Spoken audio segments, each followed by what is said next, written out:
welcome back to my channel. So this is another one of sit down sessions where I just tell you about the previous trip I've had, things you should know, things I found helpful, how you should go. So today we're going to be talking about the Balkan region. Before we go ahead with this, just take this time out to like and subscribe to my channel if you've not already done it. So now I'm going to be talking about how I went to 4 countries. Yes, you heard me right. 4 countries last summer in 8 days. Who does that? I'm a crazy person. I can be crazy sometimes. I know. But I had such limited time and I wanted to really go everywhere. Like, I was like, I have to go here, I have to go there, I have to go to all these places that I ended up in 4 countries. When I traveled, the initial plan was to just go to 3, but somehow I figured, how do we do this? So, who knows all these countries? Drum roll. Who got it? Yeah, so it was Albania, Montenegro, North Macedonia, and Greece. Greece wasn't exactly planned. It was more like a last-minute decision because a couple of things came up. How did I go about going to 4 countries in 8 days last summer? So I flew into Montenegro because I live in the UK. If you don't already know that, but you know that now. I live in the UK and it said that this region is visa-free for UK residents with a valid residence permit. So I was like, yeah, I could go there, and I'd already seen that this region has quite a lot of beachy vibes, you know, summer vibes. I flew into Podgorica. We did a couple of landy things, so a couple of places in Podgorica.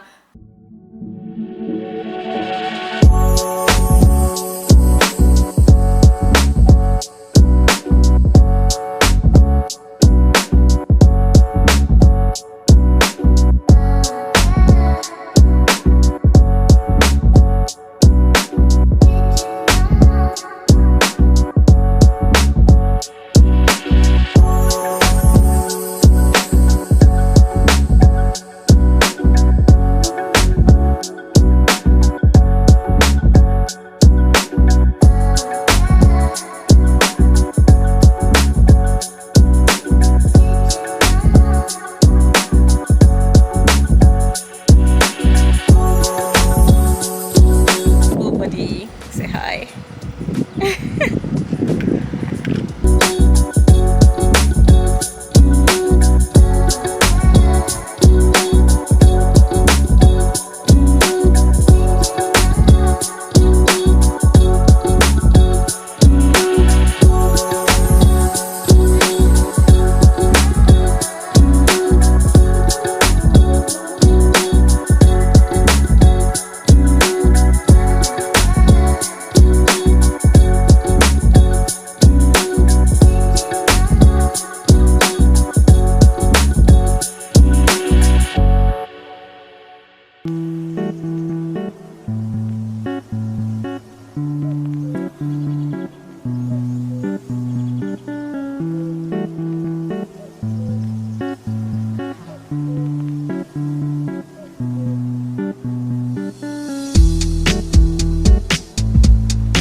Decided to move over to Budva. On our way to Budva, we decided to stop and see the Niagara Falls, which was fun.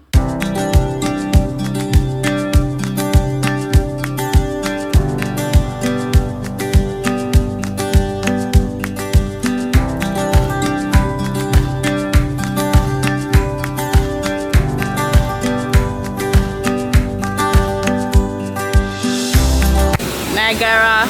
I don't know if it's called Niagara Falls. 2023. Hi TP. Hi Simi. Sayo.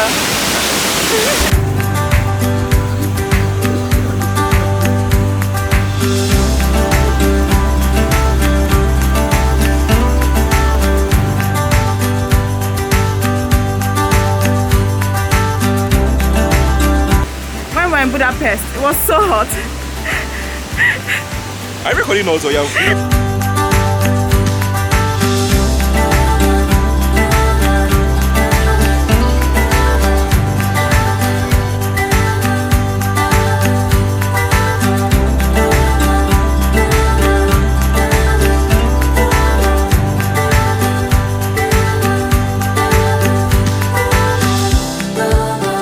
And then spent a couple of hours in Budva. We had lunch, we sat by the sea, it was quite nice. It had really great views, which I loved.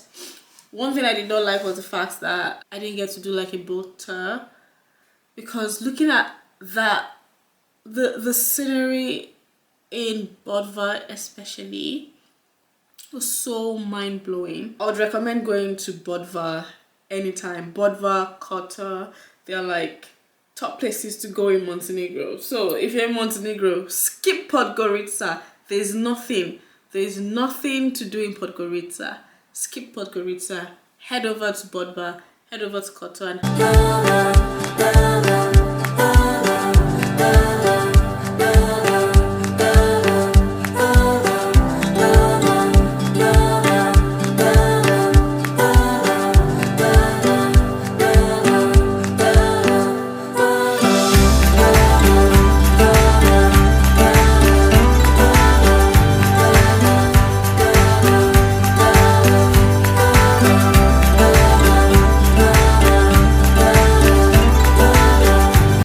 A couple of hours in Budva, we then drove over to Durres. It was crazy. The landscape through this region, nobody warns you about it, but I'm warning you now. The landscape through this region is crazy.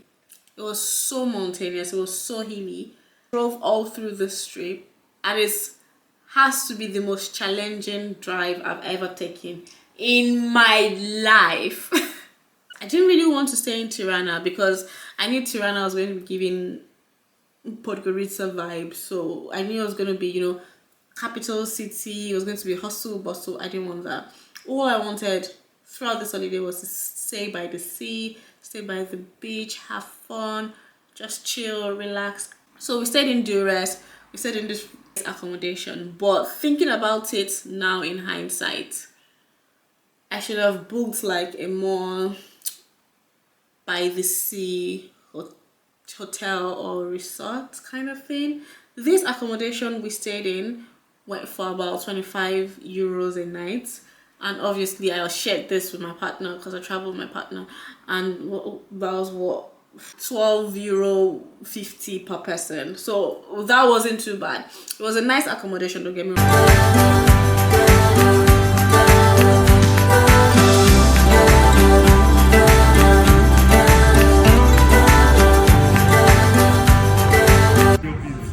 Not Misha. People can drink.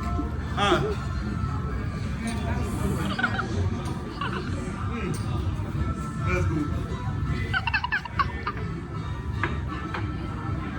I traveled with a couple of my friends and my partner. They then decided, what can we do in Albania? They decided to go and fix their teeth. Oops. I'll just fix that. This dentist was recommended by our host for our apartment because we didn't want a situation where somebody was messing with our teeth and whatnot. So she recommended this guy, and living in the UK, you would know that to fix your teeth here would cost you an arm and a leg. Stopped to go to the beach, but people decided, i.e. people, that they want to do medical tourism and get their teeth filled for all the cheapest things possible. This is people are this, and then there's somebody doing their own teeth, crowning, for like 500 euros. Removal and crowning. Okay, removal and crowning. So just to fill your tooth, just a rough estimate was about 30 euros, which wasn't too bad. Can I eat? How soon can I eat? It depends. If I take the nerve, you can eat half an hour later. No. Because it's open and has a feeling here. That's a temporary feel. Yes. Yeah. Where did you do that? I did that myself. Okay. Did you have any pain? Then Durres was fun. We stayed by the sea. We had cocktails for about 2 days. It was fun. We did not do a lot of exploring. It was more of like relaxation and all that kind of thing.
Then we drove down to Sarande. We all know Sarande is the popular part, is the Maldives of Albania. So we drove down to Sarande, which wasn't too bad.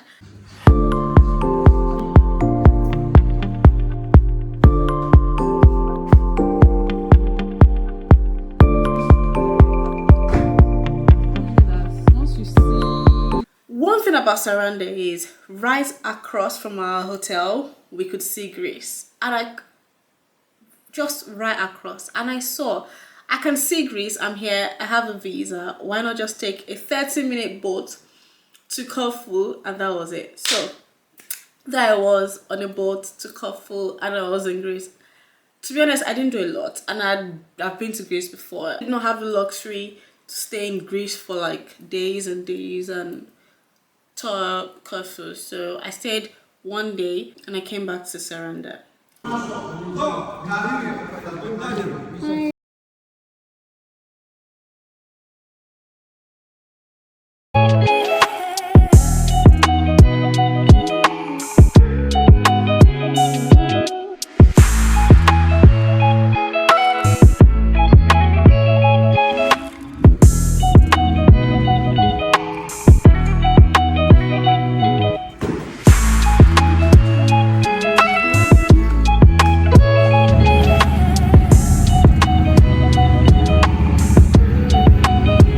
Now, after being in Sarande, I did not stay in Sarande for too long. I headed alone. How crazy is that? I headed alone from Sarande to Ohrid in North Macedonia, because I'd always heard of the Lake Ohrid, and there's a biblical thing for North Macedonia, something about Macedonia in the Bible, and I was like, okay, it's not a very popular country, but I would not go out of my way to go to North Macedonia, if we're being very honest. But since I was so close to North Macedonia, I decided, all right, cool, I'll drive to Ohrid. At this point, my friends couldn't drive to Ohrid because I think there was something about Brexit and UK nationals not being able to enter. And since I had an Irish residence permit and a Schengen visa, I knew I'd be able to go into Ohrid. But my friends couldn't go with me, so I drove to Ohrid, 5 hours 48 minutes I think, and I was in Ohrid. So I'm going to North Macedonia on my own because I heard that people without like a Schengen visa or like an Irish residence permit are not allowed into North Macedonia. So I'm gonna be driving 5 hours on my own. I've done half already, just stopped to buy fuel and pee. And what else? Wish me luck.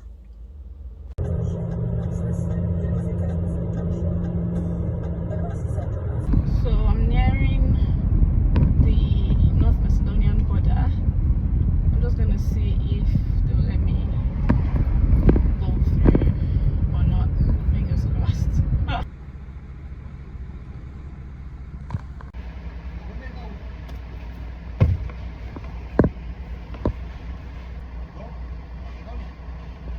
Ohrid.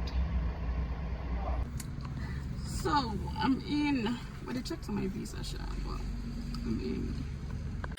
My hotel had the best view of the Lake Ohrid anybody can ask for.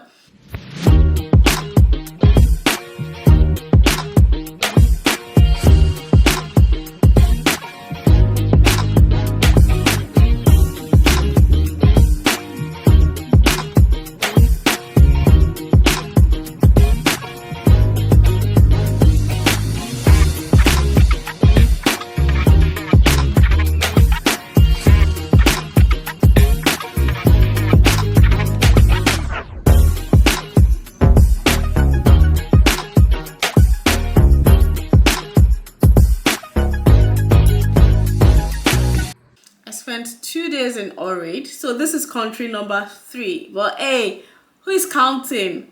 I spent 2 days in Ohrid. I saw a couple of a couple of old churches, Church of St. Paul from the Bible. If you're a Christian, you know what I'm talking about.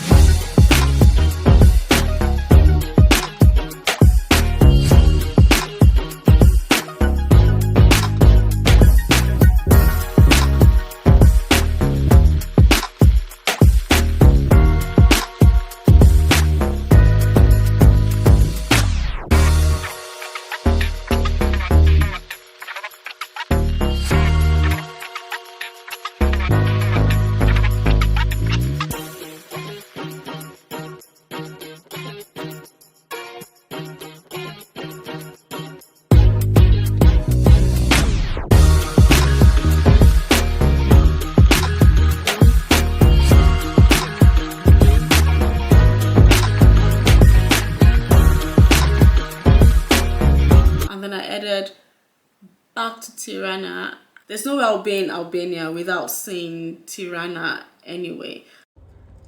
At the border again, the Macedonia Albanian border. On this trip, this driving made me particularly tired. But I like the ease of travel that comes with driving, and I don't have to like arrange transport or get a cab or get buses. Like when I was with my friends, it was easy because we could just decide to do things at our own time. You get. But today is the last day. I'm kind of happy to be going home. So yeah. I got to Tirana at about 8 a.m. so my flight out of Albania was give or take 9 p.m. in the night. So I had a full day to really explore Tirana, and I think me and my friends did it to the best that we could. That's the end of how I went to 4 countries in 8 days. But I'll be alright. Hey, forever. On my laptop. Let's go. You baby, oh, what she's done. Say, then go feel it. Then go hold it down. Then go hold it.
Now, tips on going on this kind of trip. If it's not for everybody, if we're being honest, if you really want to go on a vacation and just be in one place, this is not the kind of trip for you, because it can be really tiring.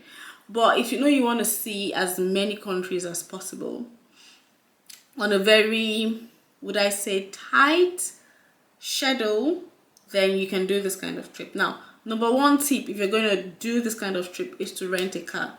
You cannot go to North Macedonia and Albania and Montenegro solely by taking a bus or public transport. You could get a taxi, this can work, but it would obviously cost you a whole lot more and it would be more restricted. So I would just advise you to get a car. We got a car for about 35 euros a day, which wasn't too bad at all, considering the fact that we're 4 people. So that wasn't too bad.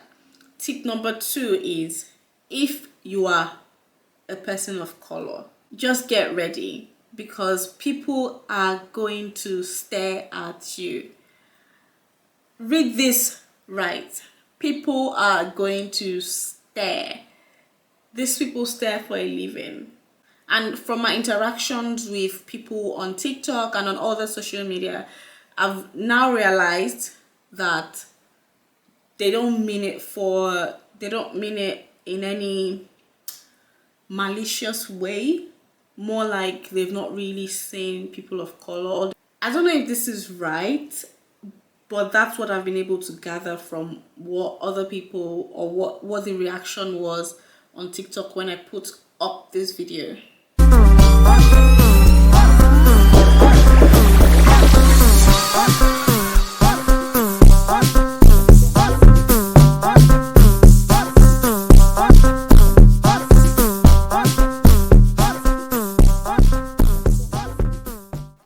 So I got a couple of comments like this saying that they don't really mean it and people don't think it's out of fear or hatred or anything. It's more out of curiosity. So I would like to go with that assumption. The third thing I would like you to know when you're going on this kind of trip is to always have cash with you. A lot of these places do not accept card transactions, so you do well to always have cash with you. This is like an unspoken rule, like things you should know, number 501 million. Always have cash on you when you're in this region, and as long as you do, you'll be okay. Relatively, I found these places really safe, especially the fact that I was able to travel to North Macedonia alone with no worries, no hassle. I think that was good. I found it really safe, and I'm a woman and I was able to go there safely, so that should be okay for you. What would you say if I told you that I spent less than 1,000 euros going to these 4 countries? That is the beauty of combining countries when you travel, because you don't have to spend money on flights back and forth, and also the beauty of traveling with people.